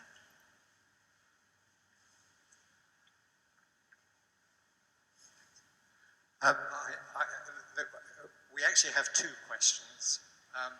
The first one is a fairly technical question to Roger, which is, could he comment on the palette that he uses in an awful lot of his paintings? Because it does seem very significant that he uses a lot of blue, and a lot of grey, a lot of yellow. And my view is you could always recognise one of Roger's paintings because the palette is very distinctive. So that's a fairly kind of technical question. The other question is a much wider one, which is an awful lot of art that we see nowadays actually seems to come out of a very different kind of, it's not Christian art. It's art that comes out of the culture in which we live. And an awful lot of it seems to me sometimes to be ugly, or even if it's beautiful, it's expressing things which I find quite difficult to accept. There's a kind of almost an ugliness in the world in which we live. And how ought we as Christians to react to that? How should we, as it were, view modern art? Obviously not yours, Rogers, but a lot of art which seems to me to reflect a culture which is really broken and destroyed and sometimes actually quite evil. Yeah, well, thank you for... I'll take the first question first because that's easiest for me, and I'll hand the second part to Tom, so I've got more time to think about it. If he can think about the second question while I'm answering the first one. So it's interesting that, I mean, when I was still an undergraduate, I read a book which said, talked about how most people have particular colours they respond to, and you don't necessarily know what they are straight away, but it suggested you take the particular book, which is full of images, and turn it upside down and just look through and see which image jumps out at you. And I did that, and I didn't know what and there were, and I looked at it, there was actually the colours that Fra Angelico had used, that actually, and you're right, the blue does come.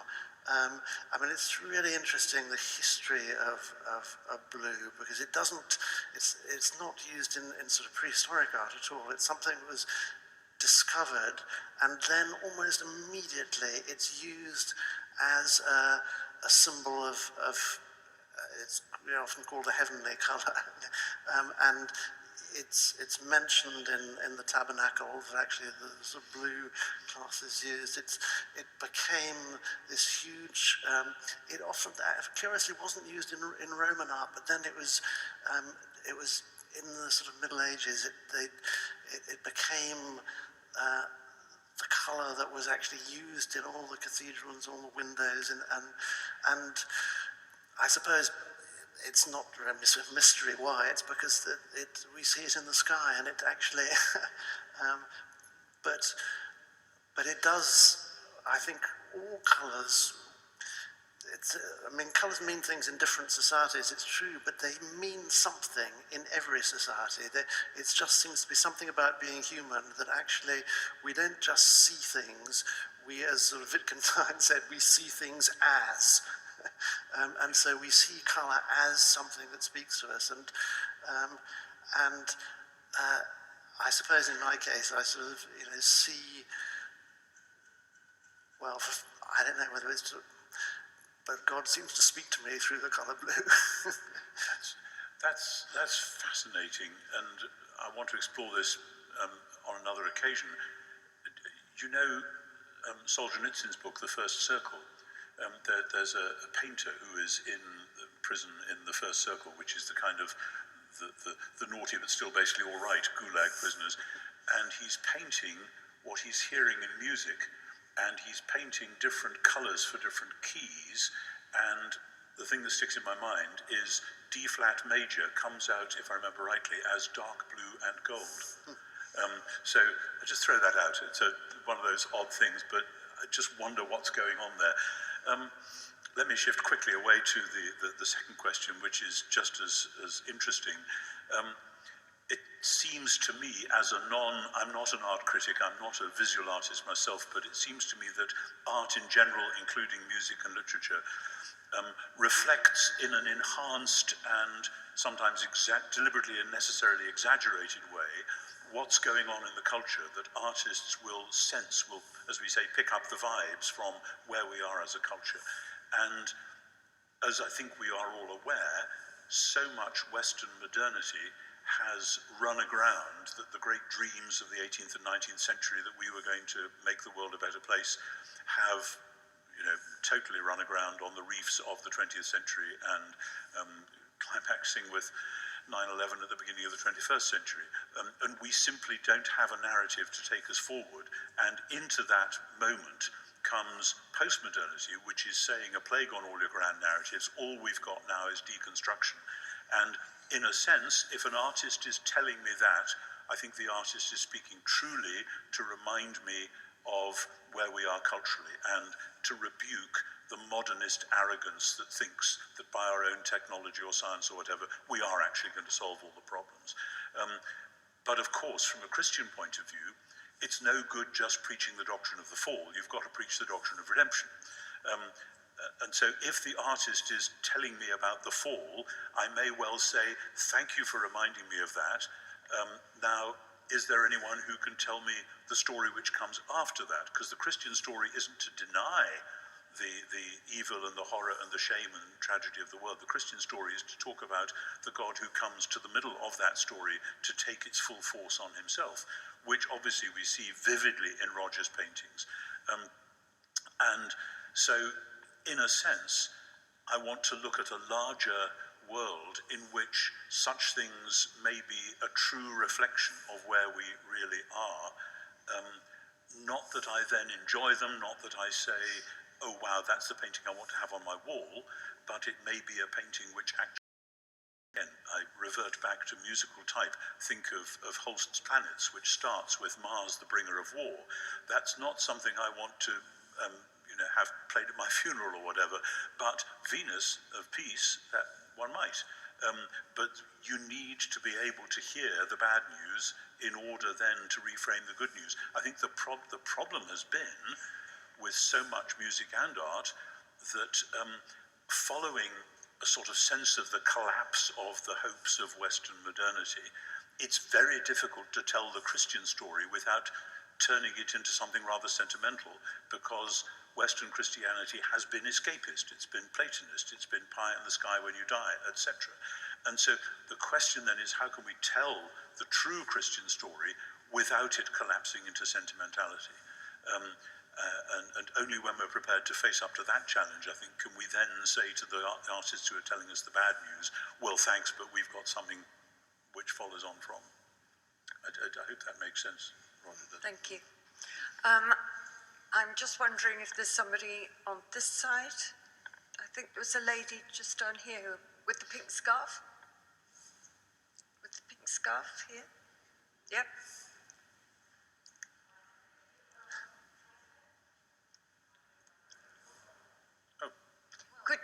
Sorry, could you possibly take your mask off whilst you ask the question? Yes. This is for Roger.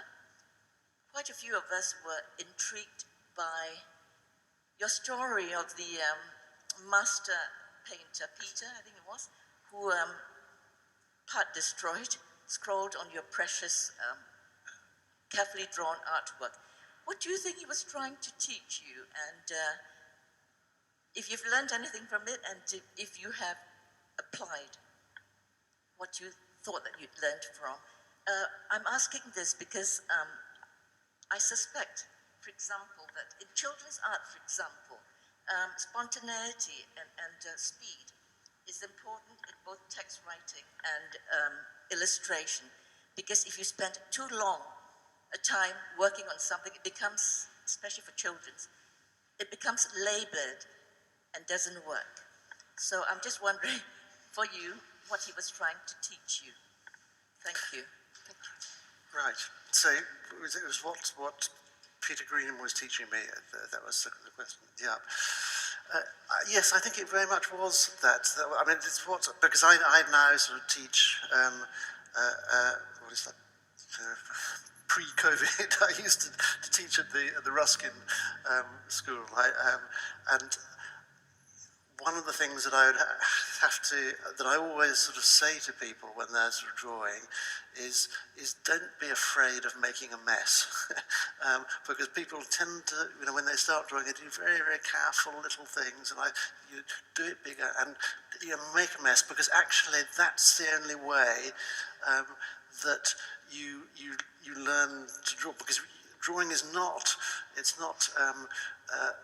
doing the precise thing. It's doing something and getting it wrong, and then correcting it, and then correcting it, and then correcting it, and it's a continual process of correcting it and sort of seeing again. There's a sort of life lesson in that as well. But that's what I think he was sort of teaching me. Don't be imprisoned by the first thing you see, because it's the one thing you can be sure about is you've got it wrong. Sounds as if you've turned into a Peter. Well, I wish. I think Ian would like a... The question you've just answered about art and art being a challenge, you've already really covered that, and I was very grateful for that. I just wonder what you feel about the role of visual art in the life of the average church, because at times it does seem as if it's sidelined to a terrific degree. We might get little drawings on a service sheet, or we might get illustrations in the Bible, or we have stained glass and so on. But in terms of invigorating and enlivening worship, what is the potential role of visual art?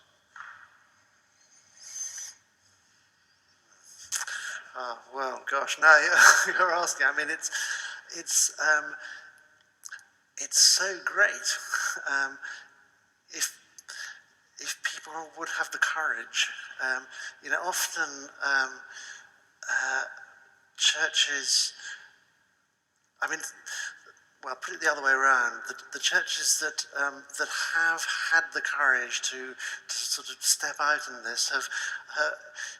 People are often put off because they think, well, we don't have the money to do this. We've got the roof to do. We've got this and we've got that, and it's not central to what we're doing and so on. But what I think the important thing is it is much more central than you can imagine, and that if that is true, then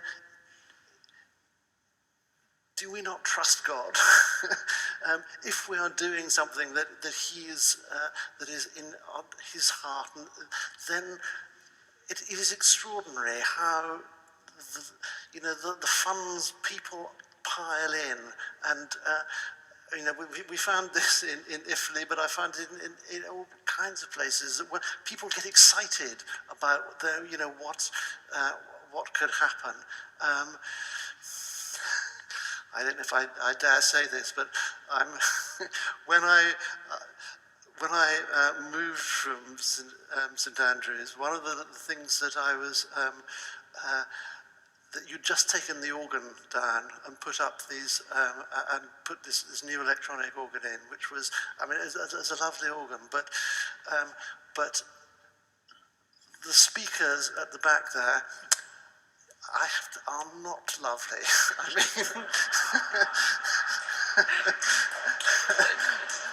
And what I'd suggested was that actually you could have a tapestry going over the whole thing that would let the sound through, but would look beautiful, and which the whole church could get involved in.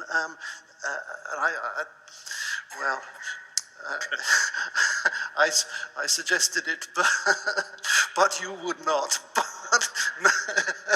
But there are so many things that churches could do, and it just. It's not something you want to impose on anyone. It's something that needs to come from the whole church, and everyone needs to get their vision, and maybe start with something small, but it could be wonderful.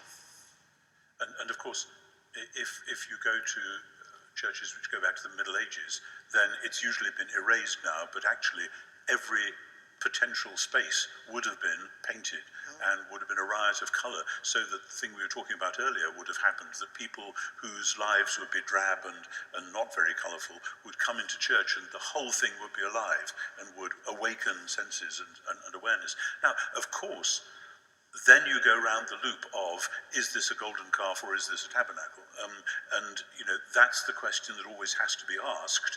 But it seems to me so many Western churches have said, because we're frightened of golden calves, we're not even going to try for the tabernacle. And that's just a denial of what being image bearers is all about. And I think one or two people here in our church are rather jealous of St. Mary's Italy with their altar frontal.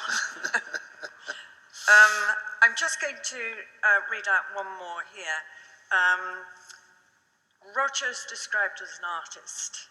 Tom is described as a theologian, which demonstrates our Western intellectual problem that splits the visual from the verbal. And another one which mentions, is the paintbrush mightier than the written word, or vice versa? I think the paintbrush is a lot more powerful. I mean, there are great paintings. You've referenced Fra Angelica, but there are many others from that period that still speak amazingly powerfully. And okay, there are texts from that period which do as well, but they don't have the same reach very often. Yeah, I think I would bear witness to that. Well, yeah, I mean, I think we need both, actually, don't we? We need words, and we need images, and we need music, because we're whole people. The gospel needs to speak to the whole person,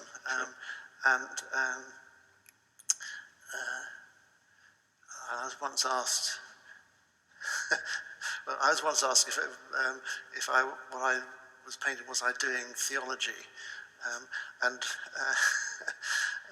in a sense, I wouldn't use that language, but I would agree. That's just as. But I reminded my friend Nicholas Mind here was once in the Vatican, and they had a translator there. They asked, what is your preferred language? And Nick is a sculptor. He said stone. Yes. Which made it difficult for the translator. Yeah, no, that makes sense. I mean, of course, you're a painter in the sense that that's what you've done professionally and that's how you've earned a living, and I'm a theologian ditto. But if you wanted to describe either of us, I suspect we would probably choose lots of other words equally important, starting in my case with sort of husband, father, grandfather, and moving out from there. So being a theologian for me is the thing that I've been given particular gifts to do and have tried to do, but for me, that precisely because of what I believe biblical theology is all about, it must expand and throw its arms wide to include, to learn from, and to engage with anything and everything that's going on. That's really because of what I believe about what being human is all about, that it isn't an enclosed thing, it's something about reflecting God's image into the world and reflecting the praises of the world back to God.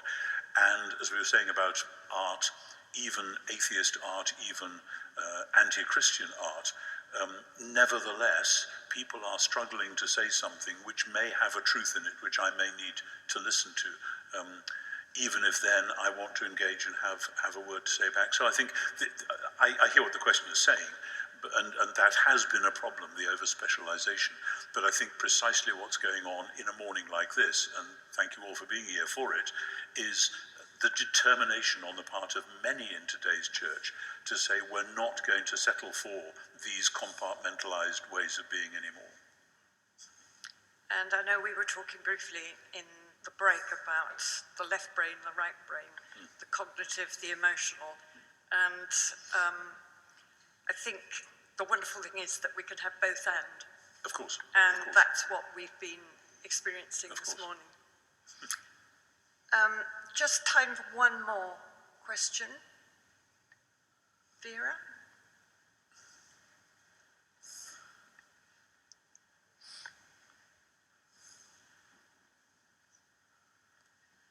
It's a comment, really. I wonder whether this morning's summed up by the vision of Liverpool's Anglican Cathedral, and that they commissioned Tracy Emin to produce her wonderful neon typography.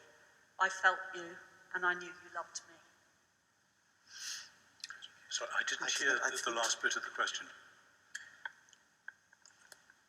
I was talking about Tracy Emin's right. typography, and that perhaps she is the bridge that the cathedral commissions somebody who produces a lot of work that might not be regarded as beautiful or glorifying, and yet she produced words, I felt you and I knew you loved me, which are a very powerful message to all and everyone. Yes, I mean,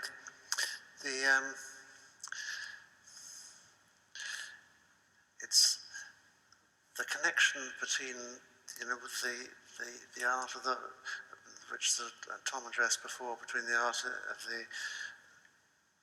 the contemporary world and the image that God has put in us is a huge. I mean, obviously, we are all made in the image of God, whether we like it or not. And so you can expect it to be appearing even where in unexpected places, and even where it's denied. For the last couple of years, I've been working on a long book, which actually Andrew and I are going to make it. The last book Andrew and I did was called The Penultimate Curiosity. This book's going to be called The Penultimate Image. And we're about to start making a little sort of film about it. But it's very much looking at this whole question of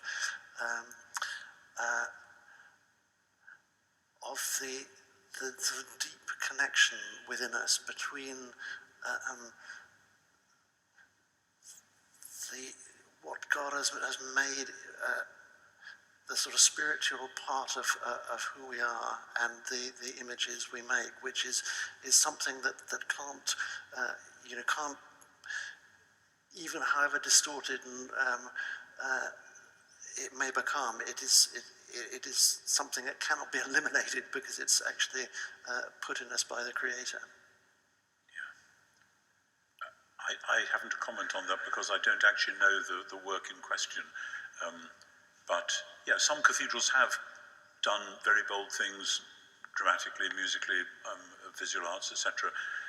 It is always an experiment, and it's always going to be an appropriate question to say, is this, in the last analysis, a golden calf or a tabernacle? And maybe there are many things which we've done, and I would include many musical works, some of them written for churches, where I would say in the last analysis, actually, no, this is not something that will enhance our long-term worship and mission. But that's always got to be a question, and not something you can just answer without thinking about it. Thank you. We thought we'd end with the painting of Walking on the Water, and with Roger speaking his poem to do with it.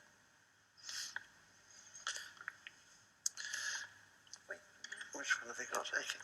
So actually in this there are several versions of the painting, and they're all pictures of walking on water, one of which is, and there are a couple of poems, one of which is actually one of the earliest Christian poems we have, Odes of Solomon, which is actually a poem about walking on water, and it sort of brings, last time I was here in the church, I read that one, and I've done a version of it, which you can find in the book. But this poem is one I read a long time ago now, but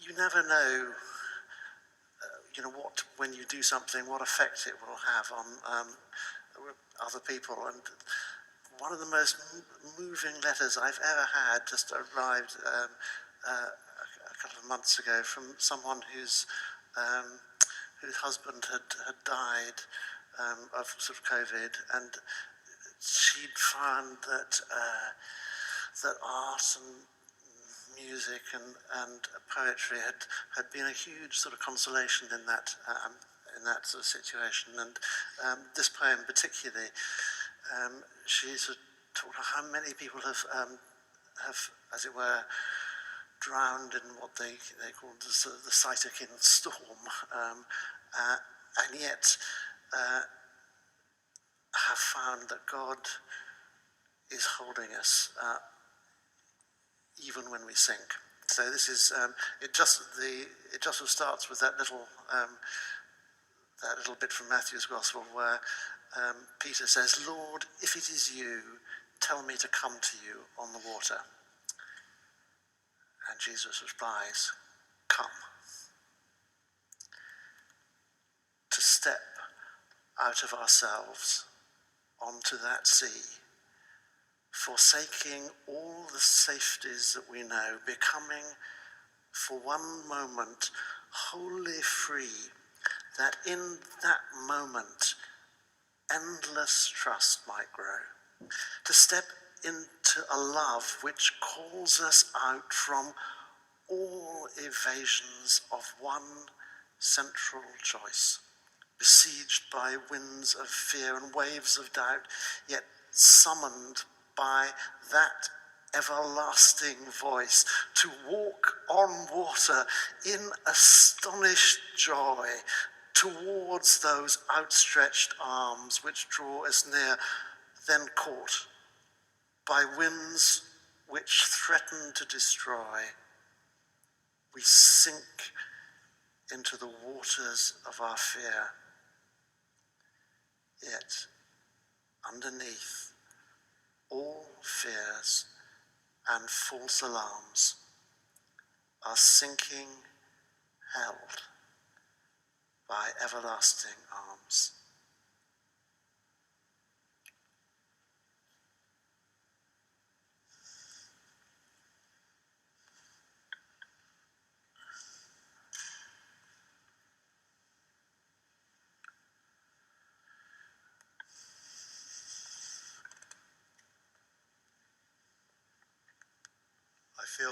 I feel like to interpose at that point is wrong, but Roger, thank you so much, both for your poem, but also for the work there. It's truly wonderful.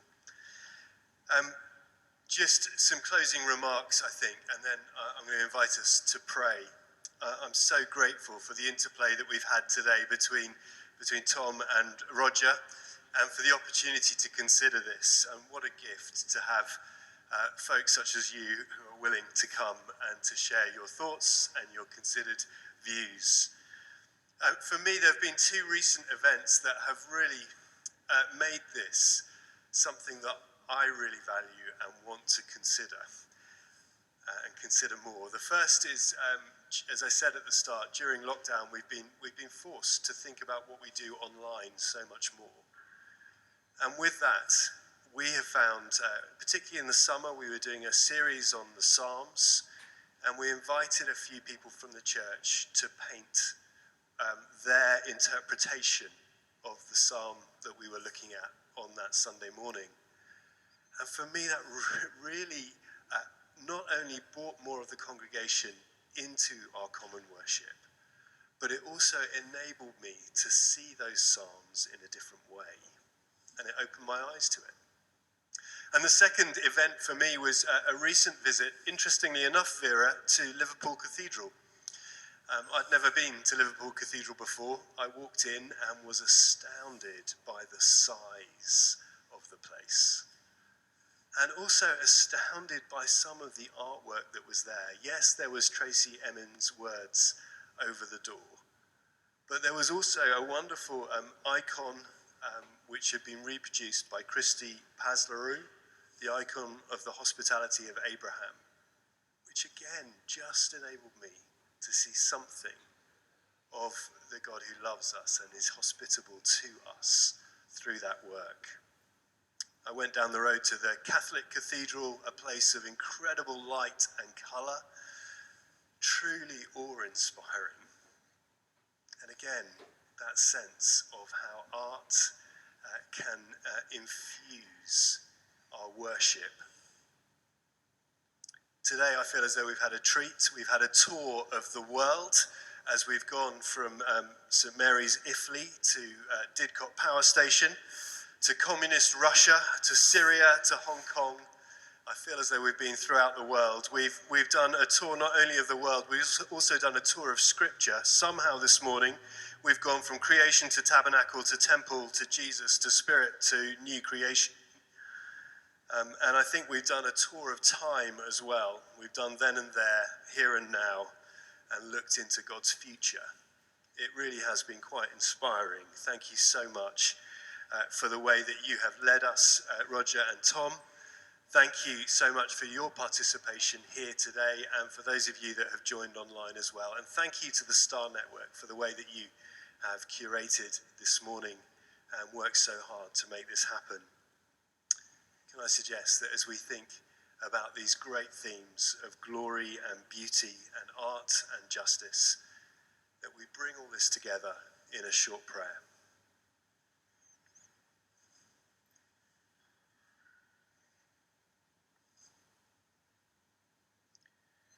Bless the creators, O God of creation, who by their gifts make the world a more joyful and beautiful realm. Through their labours, they teach us to see more clearly the truth around us.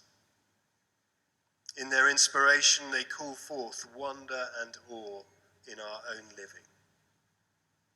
In their hope and vision, they remind us that life is holy. Bless all who create in your image, O God of creation.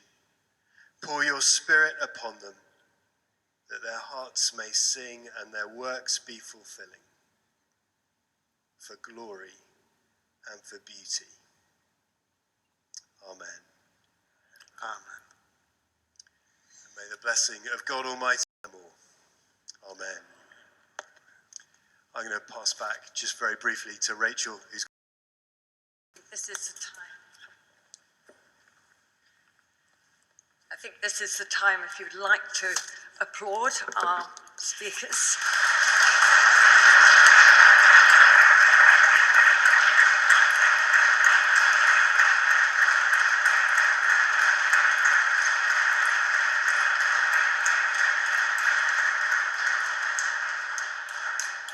Thank you to everybody who's braved enough to come today.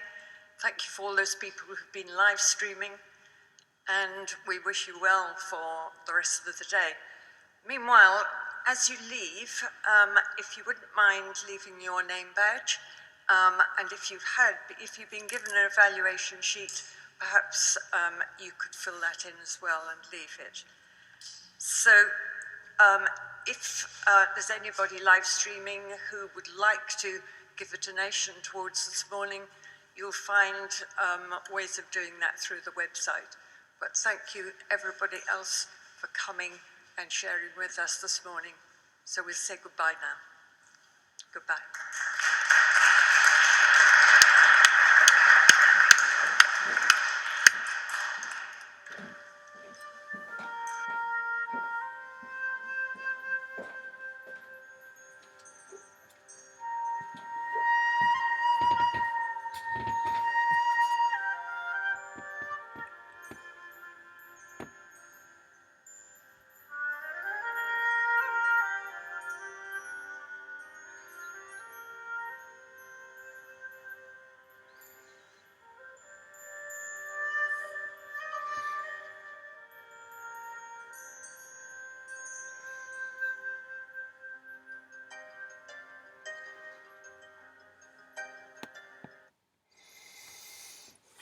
Okay.